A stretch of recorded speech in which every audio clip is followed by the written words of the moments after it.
Hello and welcome to a special edition of Represent NYC on Manhattan Neighborhood Network. I'm Ben Max, Executive Editor of Gotham Gazette.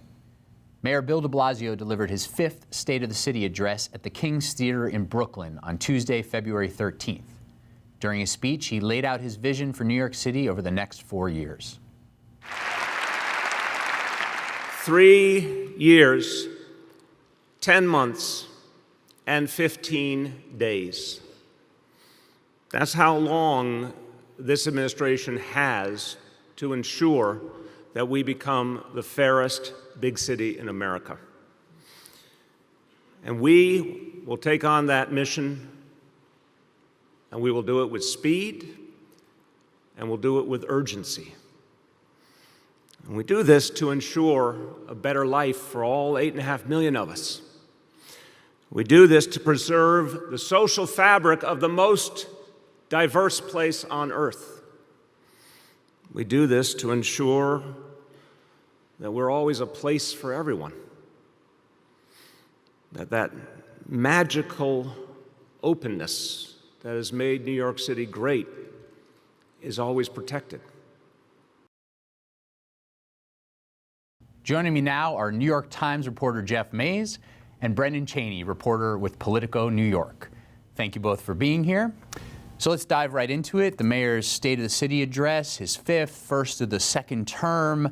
He spent a lot of time on past accomplishments and programs that are in place. So let's talk about a few of those and your takeaways from the speech. Jeff? Yeah, I mean, overall, I thought I was a little surprised at the sort of broad nature of the speech, you know, focusing on election reform, his democracy effort, given what's going on in the city right now, the issues with the MTA, people getting stuck on the trains, and just the level of frustration from everyday New Yorkers over that issue. Most recently, NYC, during this cold snap, there were tens of thousands of people left without heat. So I'm a little surprised that he took that approach and went bigger in his focus and some would say more national in his focus. I wanted to see, or expected to see, a little more on those issues, on what he's going to do specifically to address people who live in NYC, and then all New Yorkers who have to rely on the train to get around. Brendan? Yeah, I mean, I think that's right. I think he tried to spend a lot of time talking about what he's done so far and how that ties into his progressive vision. I think to people who've watched his administration, there wasn't a lot new there. But I think to people who didn't know a lot, maybe it was a good way to introduce all of the liberal stuff he's been doing.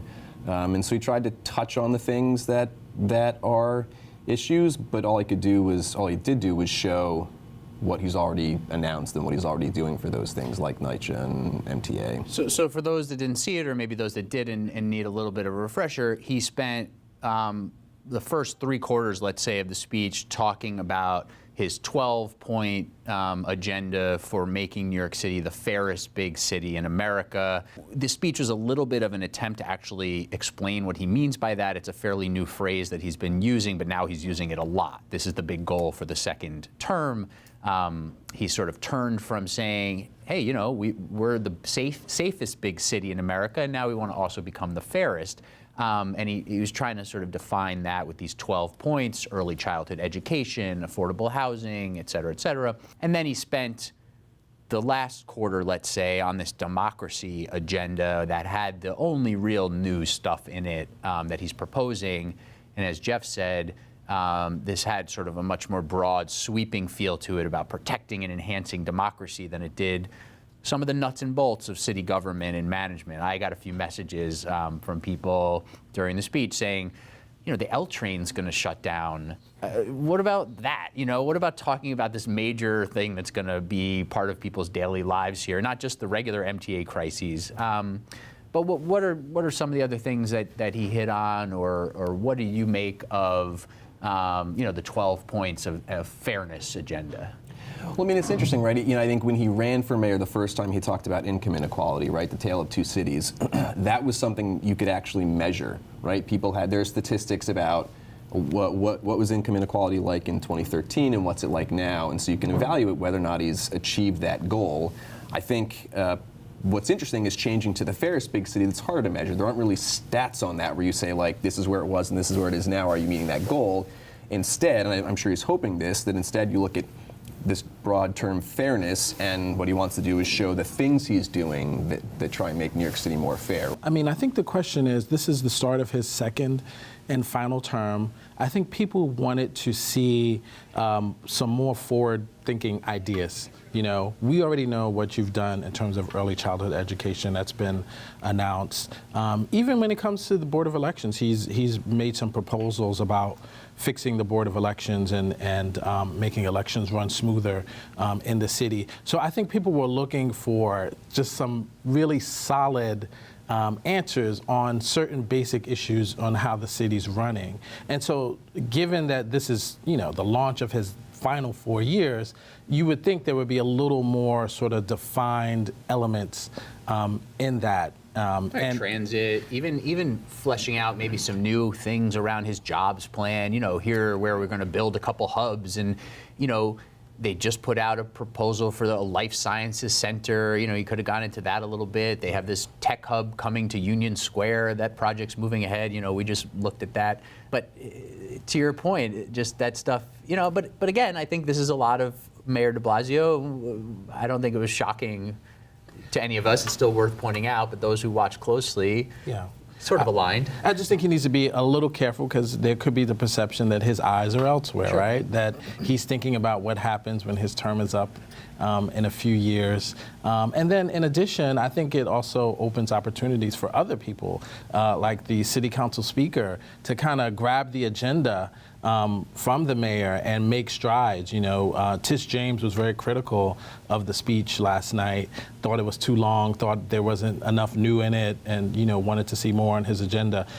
She wanted, she right, said, she wanted where's local, the local focus? Yeah. Right. So I think he might be opening himself up a little bit here. Further. Yes.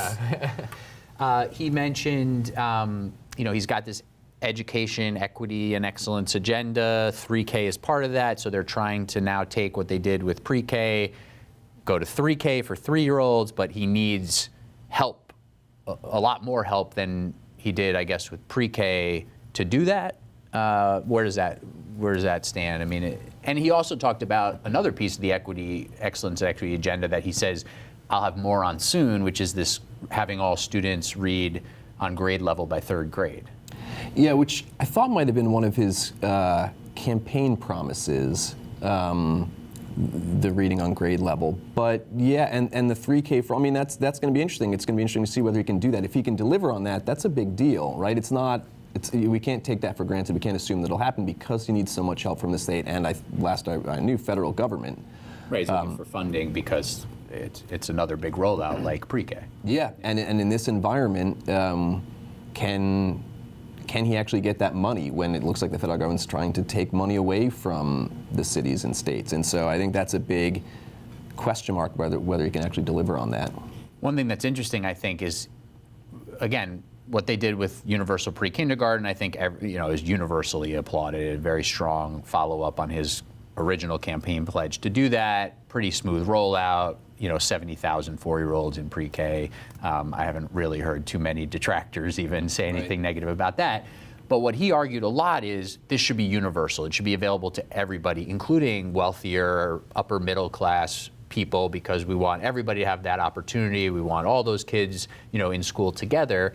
With 3K now extending it to 3-year-olds, he's taking a somewhat different approach and saying, you know what, we can go to some of the neediest neighborhoods first, and then we'll see if we get the state and federal help. So I think that's slightly interesting and a little bit different, although, as you said, it could be another big deal to create basically a whole nother grade where you're freeing people up from childcare expenses and getting their kids into early education. Do we have any sense, to go back to this idea of the fairest big city, are there other cities that he's looked at, talked about, medium-sized cities, large cities? I know he had this thing about Seattle. They were doing a lot of things there that he used to talk about. I thought it would be interesting if you would give us a little bit of context for what that means nationally. Have we had any sense of that? I haven't gotten that sense, and I think that's one of the big questions about what fairness means, because fairness can mean something different if you're, upper middle class in the Upper West Side, or if you're, lower middle class in the South Bronx. So what's fair to you, as you mentioned, like for example, maybe 3K should start here first. That's more fair because, there are lower income resources here, whereas, people on the Upper West Side, maybe they'll be able to pay for, early childhood education a little more. So it's just a strange, because as Brendan said, it's hard to kind of categorize that. It's just such a sort of wide open issue as to what fairness actually means. And he gives a very kind of squishy definition, even as he rolled out sort of here's our 12 points of things we're doing. He didn't talk really about how we're measuring. There's not a lot of metrics attached, and he didn't talk about exactly how to be evaluated on fairness. So it is much more of a qualitative assessment. And you do look a little bit more. You do work obviously mostly in New York, but you do a little bit of work elsewhere for Politico. Do you have a sense of if there's any other places that the mayor's really referencing, or is it just more of a conceptual? I think it's more of a conceptual thing. I mean, I haven't heard anything about other cities, but I think that's certainly now an interesting new point of inquiry, right? Is to like, well, he's opening it up for reporters and other people to look at other cities and say like, well, he's saying we're the fairest, but let's see what other cities are doing and how do we actually compare? How do we compare to other big cities? How do we compare to other medium cities? What are other cities doing that are progressive and fair under that definition? And how do we measure up to those things? No, he's definitely opening himself up for saying, okay, well, maybe now it's our job to take a look at what's happening elsewhere and saying, are you measuring up? And I think also the new city council speaker will play a role in that. Absolutely. As I said before, I think he's opening himself up to some challenges along these issues. One of the things about fairness, so for example, the mayor has often cited the decline in stop and frisk, how that which started before he got into office. He's taken some credit for it. But when you look at the stop and frisk numbers, for example, you still see that it's largely blacks and Latinos that are being stopped and frisked. Same thing with marijuana, which you wrote about recently. The sort of arrests are still largely slated towards blacks and Latinos. So the question is it fair, even though the numbers are declining, would you cite that policy as fair if you're still seeing sort of what might be described as possibly discriminatory practices happening? And so I think that's one of the questions that comes up when you kind of put this sort of wide idea out there about what fairness is. Do you think generally with let's move into this democracy agenda, that was sort of the new part. Did he make a convincing case about this is an important thing right now for us to do in New York City, and he connected it to New York State because there are state laws that need to be changed. It's not all under the city's control. Did he make a convincing case? What's in that agenda? Where do you see that now coming off the speech? Yeah, I mean, I think it helps him with his national ambitions, right? Whatever those exactly may be, but at the very least, it seems like he wants to be a voice for the liberal wing of the Democratic Party, right? And so, in the era of President Donald Trump, I think there's a feeling that like we need to protect democracy, increase voting, right? I think the idea is to have more Democratic voters, but more voters generally to help, prevent Donald Trump from getting reelected, right? Things like that. So I think that seems pretty self-explanatory to his target, which is Democratic voters. He's going to name a chief democracy officer. He's going to make a new position who's going to sort of be in charge of a lot of this. Right. And the goal was registering about 1.5 million New York City residents who are eligible to vote but not even registered. Right. And we know that even among the registered, there's a huge turnout problem. So those are two sides of the coin. I don't know how much worse we want the turnout problem to be if we register so many more people. We got to work on that side of things as well. He talked about campaign finance as well, trying to decrease the reliance on big donors. I mean, what's interesting about that is that he relied a lot on big donors, right? 52% of his money came from donors giving the max, and so I think just under $5,000 individually. Right. Yep. And so, I think what he's saying is that he's proposing changes that would have to have applied to him and people like him. The investigations into the mayor around this pay-to-play stuff, no charges were filed, but certainly that cast a shadow over the first term, and there were a lot of issues around doing some favors for donors. But the other thing I don't understand is he announced that he's going to call a charter revision commission to work on this issue of campaign finance reform. The city already has a robust campaign finance system with public matching funds, one of the most generous in the nation. Sure, there are problems people point out, but this is usually dealt with by legislation. Do you have a sense of what he's doing here? Yeah. I'm not really clear, to be honest. And it's a little ironic that the mayor has kind of benefited from the low turnout in Sure. New York City. You can definitely say that that's helped him get elected twice now.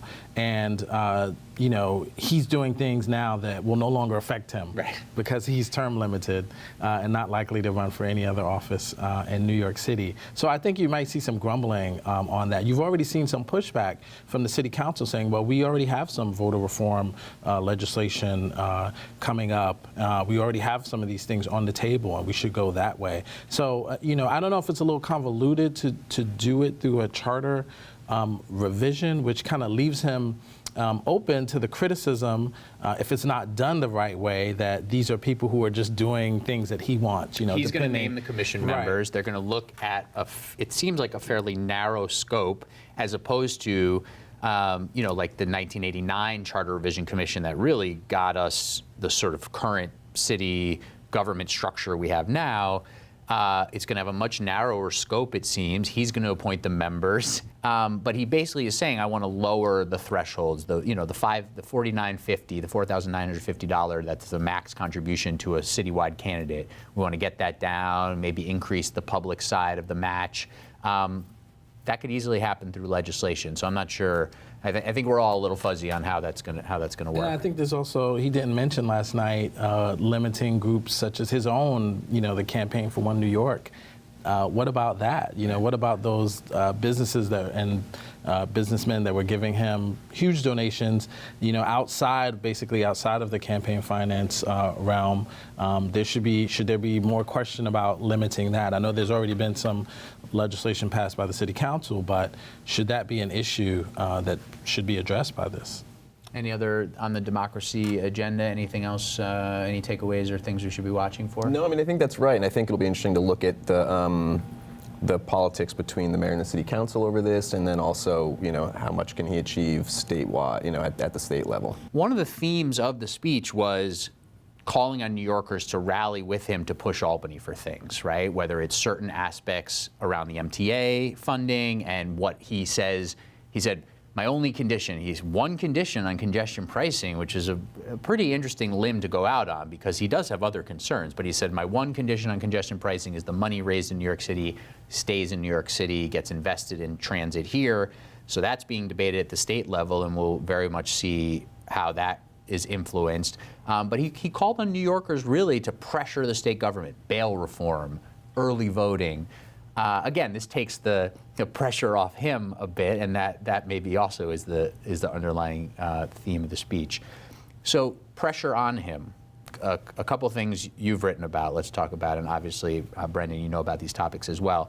The mayor is and the administration are doing labor negotiations with basically all of the municipal unions representing hundreds of thousands of employees. Right. There's some interesting things happening with that. Yeah, absolutely. I mean, one of the things from the mayor's first term is that he got a lot of credit for when he came in. There were no unions in the contract, and you know, within a year or so, you had almost all of them under contract. So he got a lot of credit for that because that was considered a big financial risk to the city, a risk to his agenda. How would he do pre-K and some of these other things if you still had these union contracts outstanding?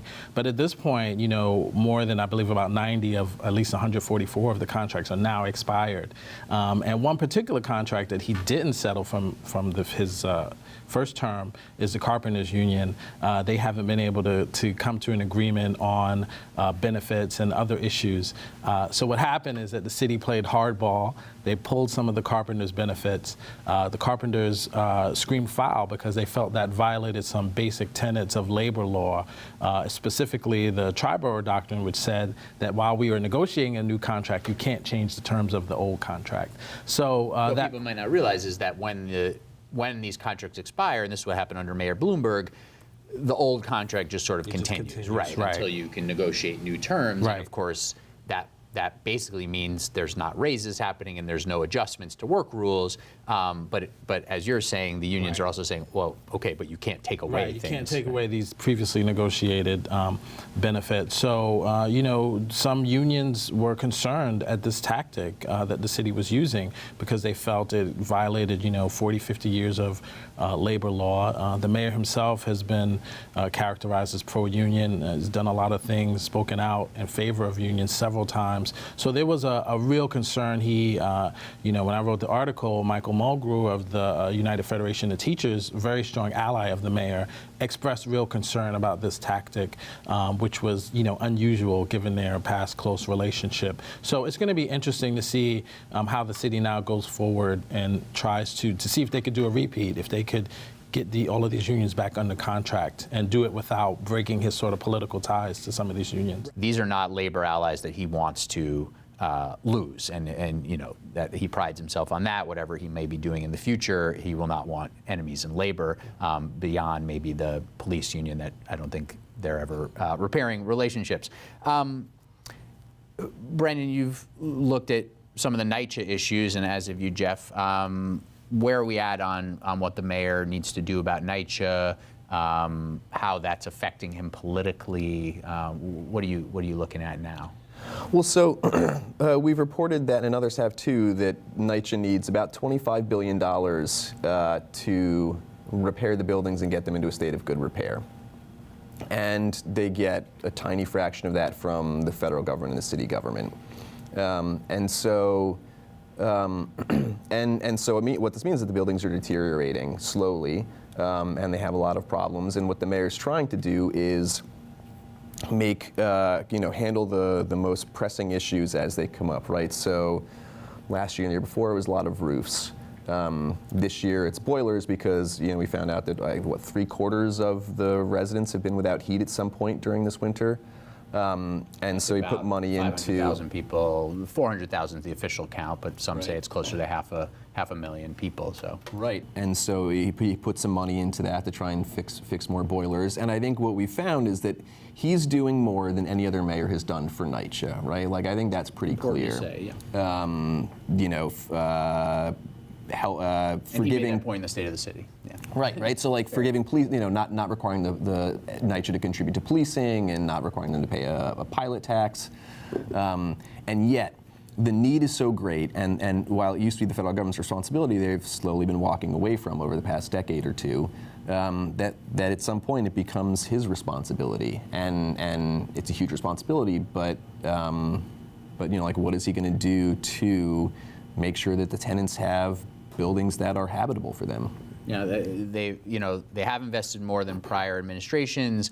They've somewhat gotten the operating budget, the annual operating budget under control, but it's the capital need that is just, as you said, about $25 billion, which is sort of almost, you can't wrap your head around really what that means for all these units, the amount of disrepair and the need to just get them up to a state of good repair. But that's something they need to figure out, and they have some plan to build on some empty NYCHA property, parking lots, areas in NYCHA complexes that are not developed to bring in new affordable housing and bring in some funds. But of course, then that has political dynamics, and some people are concerned about that as well. There's other NYCHA discussion going on that you reported about. Yeah, absolutely. The Legal Aid Society is threatened to sue the city if they don't give rent monies back to the tenants who were affected during this cold snap. I think it was, about 80% had lost heat or hot water at some point during this most recent cold snap, which has been the coldest it's been since 1961.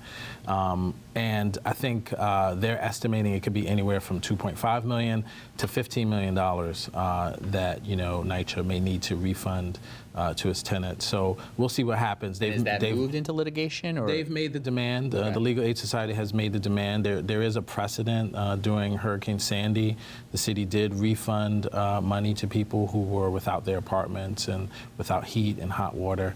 And so, it's more than that, because the problem is, as Brendan said, even though he's, given $82 million, pledged $82 million for these boilers, it's just a drop in the bucket. And there's so much more that needs to be done in NYCHA. And NYCHA is such a huge constituency in the city, over 500,000 people, as you said. So I think the big question is going to be, what unique, interesting stuff is he going to do to try to address that gap between how much is actually needed and how much money the city has. I think people wanted to hear more about that in the state of the city. He's pledged, right, about $100 million a year for capital money, right? I think what's interesting, though, is that his affordable housing plan, 300,000 units over 12 years, I think. Right now, they're spending $1.3 billion a year of city capital towards that, right? So there's advocates who've called for more money, more city capital money to go to NYCHA, right? Some have called for $1 billion a year. I think in order to do that, he might need to shrink his affordable housing plan, which doesn't seem like politically he'd want to do, right? But those are the numbers we're talking about. It's a $25 billion need, but you've got $1.3 billion going to affordable housing, $100 million going to NYCHA. Is that the right way to allocate those resources? And along with that discussion, there's folks questioning, is 300,000 units really the right goal? Should that number be smaller and deeper levels of affordability? Because this, of course, ties in with the homelessness crisis, affordability, NYCHA, homelessness, these are all very connected under housing and affordability, and there's a lot of questions around some of the approach there. So in our last 30, 45 seconds here, the mayor has to sort of figure out how to get some help from Albany.